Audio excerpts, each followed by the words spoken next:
ஓ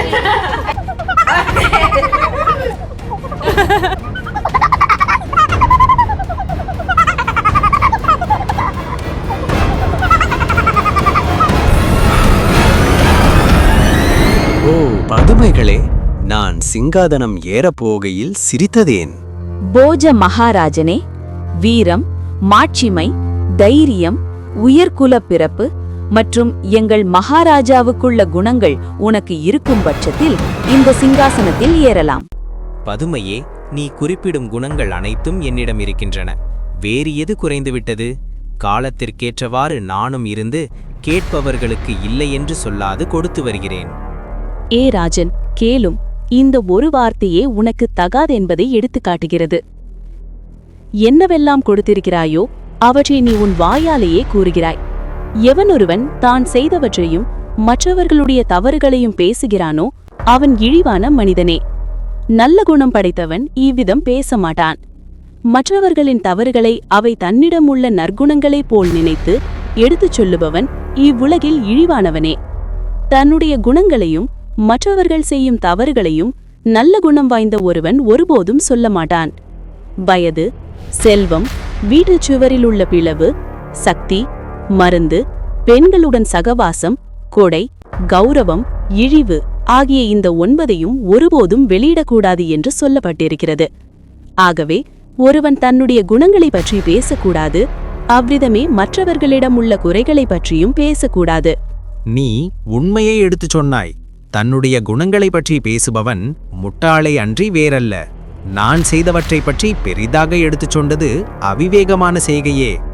சகல கலா விற்பனராக 56 தேசத்தில் உள்ள அரசர்கள் எல்லாம் பணிந்து கப்பம் கட்டும்படி பாராண்ட மன்னராக பட்டி என்கிற மதி மந்திரியுடன் பூலோக தேவேந்திரனை போல எங்கள் விக்ரமாதித்த மகாராஜர், அவரைப் போல வல்லவரென்றோ இந்த வினோத சிங்காதனம் ஏற வேண்டும். சரி, இந்த சிங்காதனத்துக்கு உரியவரான அந்த மகாராஜனின் வரலாற்றைச் சொல். விக்ரமாதித்த மகாராஜாவின் பூர்வீக கதையை ஊமானே கேளுமையா.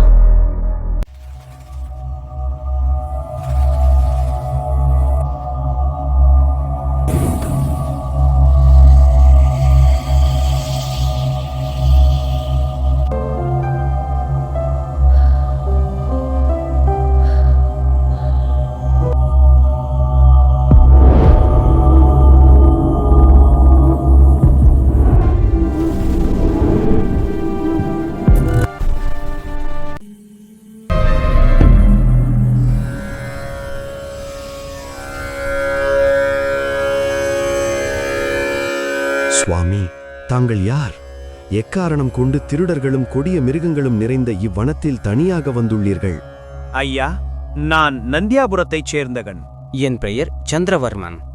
நான் கற்றுக்கொள்ளாத விஷயங்கள் கணக்கின்றி இருக்கின்றன. ஆகவே தகுந்த குருவை நாடி என் அறிவை மேலும் விருத்தி செய்து கொள்ள புறப்பட்டு வந்துள்ளேன். தாங்கள் அறிஞர் போல் தோன்றுகிறது. என்னை தங்கள் சீடனாக ஏற்றுக்கொள்ளுங்கள். அந்தன சிரேஷ்டா, 6 மாதத்துக்கு நீ அன்ன ஆகாரமின்றி நித்திரையும் ஒழித்து விரதமிருக்க வேண்டும். நான் இம்மரத்தின் மேல் இருந்து கொண்டு நான் கற்ற வித்தை அனைத்தையும் அரச இலைகளில் எழுதி கீழே போடுகிறேன். நீ அவற்றை சேகரித்து தினம் அவற்றில் உள்ளபடி அபியாசம் செய்து வா.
பெற்ற சாபத்தால் இத்தனை நாள் பூமியில் வாழ்ந்து வந்தேன்.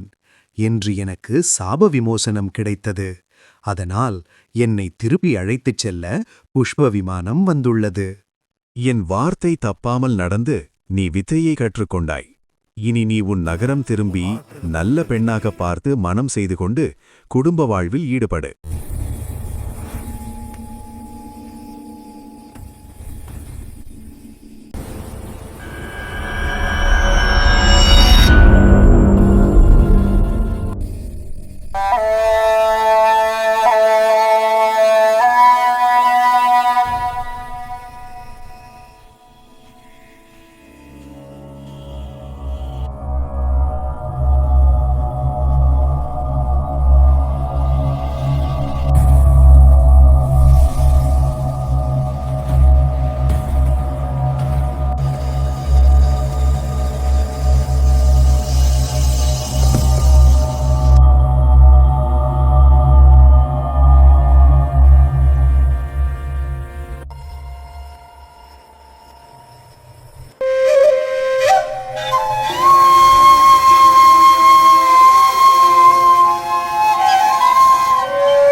வைத்தியரே, வைத்தியரே, வெளியே வாங்க.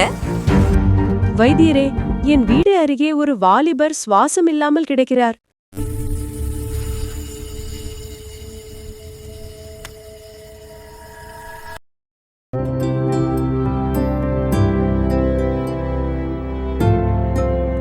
அம்மா, அப்ராமணன் 6 மாதம் ஆகாரமும் நித்திரையுமின்றி இருந்ததால் இப்படி கட்டையாக கிடக்கிறான். தினமும் 3 வேளை ஒரு படி அரிசி வடித்து அதனுடன் ஒரு படி நெய் கலந்து இவனுடைய உச்சி முதல் உள்ளங்கால் வரை தடவி வந்தீர்களானால் மயிர்கால்களின் வழியே அன்னம் உட்சென்று பிழைத்தெழுவான்.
சுவாமி, உம்மை மணந்து கொள்ள வேண்டுமென்ற விருப்பத்தினால் 3 நாட்கள் கண்ணை மூடாமல் உம்மை பாதுகாத்து வந்தேன்.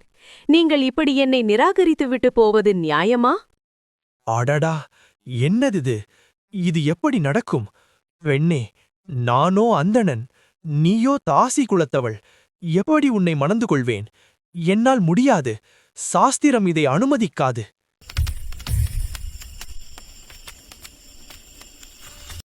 அவள் அந்நகரத்து மன்னனிடம் அழைத்துச் சென்று வழக்காடினாள். சபையிலிருந்த புரோகிதர், அரசே, பிராமண குலத்தில் பிறந்த புருஷர்கள் தங்கள் குலத்தில் அல்லாமல் வேறு குலத்தின் பெண்ணை மணக்க வேண்டுமென்றால் 4 வருணத்திலுள்ள பெண்களை ஒரே முகூர்த்தத்தில் மணக்க வேண்டுமென சாஸ்திரம் சொல்லியிருக்கிறது என்றார். அதைக் கேட்டு அவனும் பிராமணனின் மேதாவிலாசத்தைக் கண்டு மனம் மகிழ்ந்தவனாய், புரோகிதரே, அப்படியானால் என் குமாரத்தி சித்திரரேகையையும் உம்முடைய குமாரத்தி கல்யாணியையும் இதோ நமது சபையிலிருக்கும் வைஷ்யகுல சோமசேகரன் செட்டியாரின் குமாரத்தியான கோமலாங்கியையும் தாசி அலங்காரவல்லியுடன் ஒரே முகூர்த்தத்தில் இப்பிராமணனுக்கு மணம் செய்து வைக்க பிரியப்படுகிறேன் என்று சொன்னான். அதைக் கேட்டு அவர்களும் சம்மதிக்க நல்ல சுப முகூர்த்தத்தில் சந்திரவர்ணன் நால்வரையும் மணந்தான். தன் பத்தினிமார் நால்வருடன் கோலாகலமாக நாட்களை கடத்தி வருகையில் சந்திரவர்ணனுக்கு பிராமண ஸ்திரீயிடம் வல்லவரிஷி என்றும், அரசகுமாரி சித்திரரேகையிடம் விக்ரமாதித்தன் என்றும், வைஷ்ய பெண் வயிற்றில் பட்டி என்றும், நான்காவதான தாசி அலங்காரவல்லியிடம் பர்த்ருஹரி என்றும் 4 குமாரர்கள் பிறந்தார்கள். நாளையில் புத்திரனின்றி அந்நகரத்து மகாராஜா இறந்துவிடவே மருமகனான சந்திரவர்ணன் அரசனாக முடிசூட்டப் பெற்றான். சந்திரவர்ணன் அந்திய காலத்தை அடைந்தபோது அவனை சுற்றிலும் 4 குமாரர்களும் வருத்தத்துடன் நின்றிருந்தனர். அப்போது அவன் தன்னுடைய இளைய குமாரனும் தாசி வயிற்று புத்திரனுமான பர்த்ருஹரியை பார்த்து, இவனுக்கு கல்யாணம் நடந்தால் பிள்ளைகள் பிறப்பர், அப்படி பிறந்தால் நமக்கு மோட்சம் இல்லை என்று நினைத்து அழுதான். பர்த்ருஹரி தன் அறிவினால் அதை உணர்ந்து, தந்தையே, நீங்கள் கவலையுறாதீர்கள், நான் கல்யாணம் செய்து கொண்டால் பிள்ளைகள் பெற்று உங்கள் நற்கதிக்கு தடையாக இருக்க மாட்டேன். என் மனைவிகளுடன் நான் ஒருபோதும் தொடர்பு கொள்வதில்லையென சத்தியம் செய்து கொடுக்கிறேன் என்றான். அதை கேட்டு சந்தோஷமடைந்த சந்திரவர்ணன் தன் குமாரர்களை அருகில் அழைத்து, மைந்தர்களே, அலங்காரவல்லி தாசியினால்தான் நான் மற்ற 3வரையும் என் மனைவியராக பெற்றேன். ஆகவே அவளுக்கு பிறந்தவனே எனக்கு பிறகு பட்டம் ஏற வேண்டும் என்று தெரிவிக்க, அவ்வாறே சகோதரர்களும் தங்களில் இளையவனான பர்த்ருஹரியை அரசனாக முடிசூட்டினர். சந்திரவர்ணனும் கவலையின்றி வாழ்க்கையை நீத்தான். அதன் பின்னர் மூத்த குமாரனான வல்லபரிஷி தன் இளைய சகோதரனான பர்த்ருஹரியை ஆசீர்வதித்து அவனுக்கு துணையாக விக்ரமன், பட்டி இருவரையும் இருக்கச் செய்து தான் தவம் இயற்ற காட்டுக்குச் சென்றான். உலக பந்தத்தை ஒருவன் வெறுத்து தள்ளினாலும் அனுபவித்தாலன்றி அது தீராது என்பதையும், ஒவ்வாத குலத்து பெண்ணிடம் அபரிமிதமான ஆசை வைத்தாலும் அவளுடைய சந்ததியினரால் மோட்சம் கிடைப்பதற்கு மத சம்பிரதாயம் இடம் கொடாது என்பதையும் சந்திரவர்ணன் வாழ்வு எடுத்துக்காட்டியது. அவனுடைய பிள்ளையான பர்த்ருஹரி அரசபீடம் ஏறிய கதையோ, அதிகார பதவி வகிப்பவன் தன் சந்ததியின் மீது கருத்து செலுத்தக்கூடாது என்பதை நினைவுறுத்தியது. வல்லபரிஷியின் துறவரமோ, அந்தன பெண்ணின் குமாரனுக்கு அரசாள உரிமை இருந்தாலும் தவம் செய்ய வேண்டுமே தவிர நாட்டை அரசாழ்வது அதர்மமாகும் என்று குறிப்பிட்டது. இனி காளிதேவி விக்ரமாதித்த மகாராஜாவுக்கு மாநகரை உருவாக்கி கொடுத்த கதைக்கு செல்லலாமா?